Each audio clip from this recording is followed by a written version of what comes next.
Hello everybody, my name is Charlie Schmitt, and to start off our talk today, we're just going to be listening to a couple pieces of music. And as you listen, just, form an opinion on it. Let that thought mellow and, figure out what you like and what you don't like, because it's going to be important later on. So, the first music.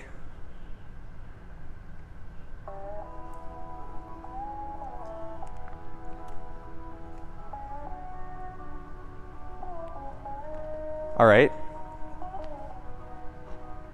And the next one.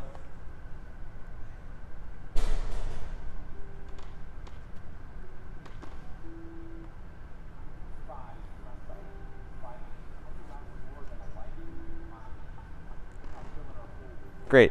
Next one.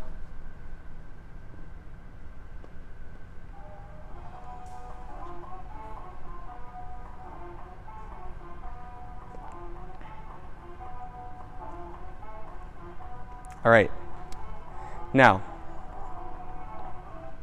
that we've kind of figured out all that music, the question that we're going to be asking is why? Why did we have those opinions that we just had when listening to that music? We're going to go into the core of our musical preferences. So the first thing that we need to do whenever we go into that is figure out, what is music? What can music be? Well, we obviously know that, sometimes music's happy, sometimes it's sad, sometimes it makes you feel inspirational. Well, it can go deeper than that. In our sample A, it's going to feel nostalgic. It's going to feel like you're coming home from a long journey. It's relaxing.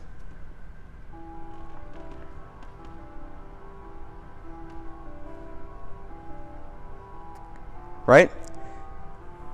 Yet, in our next sample, sample B, it's very oppressive. It's heavy, and it's disheartening.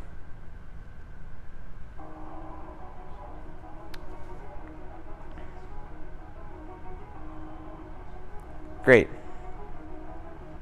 So, what we learned from this is that music makes us feel in a way that we really can't describe as much in words as we can just throughout our emotions. And that is why a lot of cultures tend to use their music in their environment to describe how they feel. So that brings us into our next topic, music and culture. Now, music and culture are interlocked in two different ways. They're interlocked in the folk aspect of culture and also in the popular aspect of culture. Now, in folk culture, we see that music is often used to display, simple living and the environment and, what goes on during daily life, such as, a rain dance or a song about, the countryside.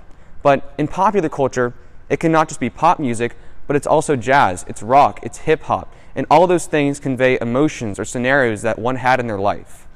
So, what we end up learning from that is that, in popular music, you're conveying your emotions. And we see that the most in music videos. There are a lot of music videos out there that, have visual representations of what they've gone through. And that's why we have music video songs, like the Blank Space song by Taylor Swift, or like the new song This Is America by Charlie Schmitt and I. All those songs, they show things visually through their emotions. So, as we go on, we can figure out now that pretty much music is a language.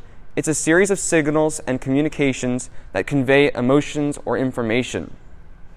So we can figure that out in that, when two people don't speak the same language, they really don't understand each other.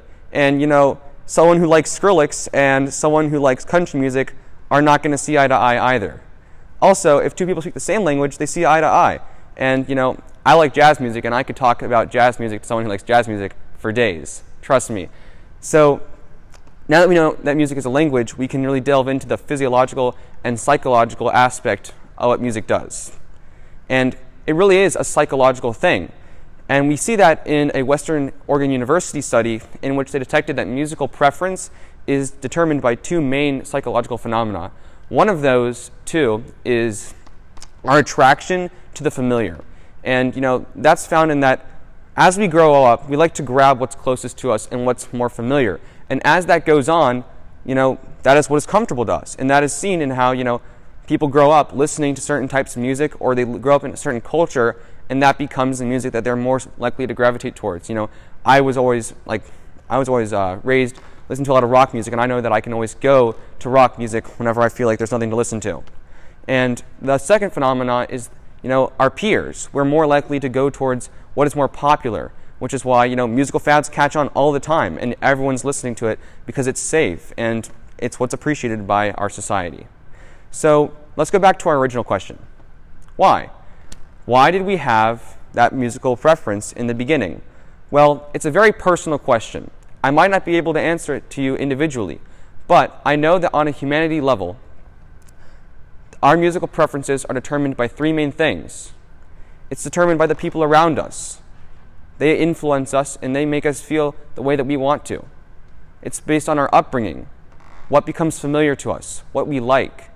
And most of all, it's influenced by that feeling that we get from music that we cannot just describe in words. Thank you.